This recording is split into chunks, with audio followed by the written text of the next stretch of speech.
అందరికీ నమస్తే. తెలంగాణ రాష్ట్ర వ్యాప్తంగా 3 ఏళ్లలోనట కుక్క కాటు బాధితులు 3,33,000 మంది ఉరట.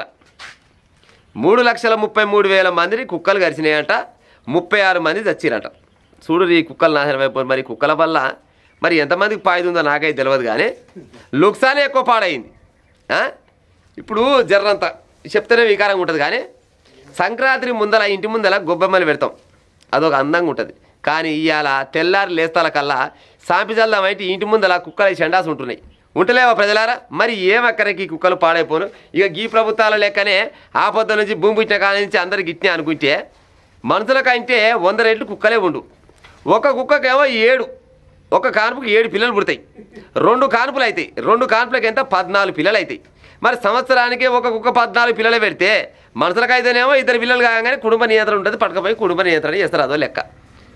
మరి మనుషులు ఏమో తక్కువగానే కుక్కలే మనుషులకంటే కుక్కలు ఎక్కువ ఉన్నట్టుగా లెక్క ప్రకారం ఇప్పటికిప్పుడు కుక్కల లెక్కనే కనుక తీస్తే మనుషులకంటే ఎక్కువ ఉంటుంది భూమి మీద, పాడైపోను. ఏమక్కరే అని కుక్కలు నాశనం అయిపోను. ఒక్కొక్క కుక్క గుర్రానికంటే దాపడే ఉంది, గుర్రాలకంటే దాపడే ఉన్నాయి కుక్కలు, పాడైపోను. మా అమ్మగారి కుక్కలని నియంత్రించే ఉపాయం చేయరు. ఇక మీ లెక్క ఆపద నుంచి అందరూ అట్నే అనుకుంటే ఇప్పటికల్లా భూమి మీద మనుషులు ఉండపోదురేమో, పాడైపోను. ఎవరికి ఉండేది కుక్కలు ఎనకట పెద్ద పెద్ద రాజుల కోటల కాడ, లేకపోతే గట్టిన దొడ్ల కాడ పశువులో గొర్రెలో ఉంటే ఇంకో గాల కాడ కుక్కలు పెంచుకుని ఉపాయం చేసేది. ఇప్పుడు పాడైపోను. గల్లీకి 30-40 కుక్కలు అయినాయి. అది క్లియర్గా చెప్పిన ముచ్చట, నేను చెప్పిన ముచ్చట కాదు, పేపర్లు ఇచ్చిన ముచ్చట ఇవ్వాల క్లియర్గా.